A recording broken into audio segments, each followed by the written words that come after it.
ആ സമയത്ത് പക്ഷെ കാസറ്റ് ഒരു ഇൻഡസ്ട്രി പോലെ ആയി വരുന്നുണ്ടായിരുന്നു. 82 കാസറ്റ് ഇൻഡസ്ട്രി തുടങ്ങി. അപ്പോൾ ആദ്യകാലങ്ങളിലൊക്കെ ഈ പറഞ്ഞ പോലെ ഒരു ഓണം, ഒരു അയ്യപ്പൻ, 1-2 ക്രിസ്ത്യൻ ഡിവോഷനിൽ, 1-2 മാപ്പിളപ്പാട്ട്, ഇങ്ങനെ ഒരു 8 വർക്ക് ഒരു വർഷം.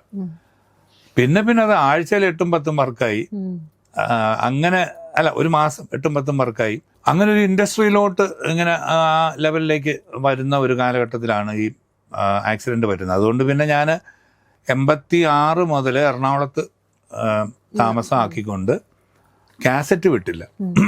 പക്ഷെ സിനിമയ്ക്ക് വേണ്ടി പാടാൻ അന്ന് മദ്രാസിൽ പോകണമായിരുന്നു. അപ്പം മദ്രാസിലോട്ടുള്ള പോക്ക് ഒഴിവാക്കി പിന്നെ പാടുന്നത് 91 മറ്റേ ഗോഡ് ഫാദർ, അതിലെ മന്ത്രി കൊച്ചമ്മ വരുന്നുണ്ടേ, ആർപ്പോ ഇറോ കൈകൊട്ടിപ്പാടാം വരവേറ്റിടാം വരവെതിരേറ്റിടാം, ആചാരക്കതിന മുഴക്കിടാം ടപ്പോ ടിപ്പോ, കല്യാണം കൂടാൻ കഴിയാത്തവരെ കഥയറിയാത്തവരെ.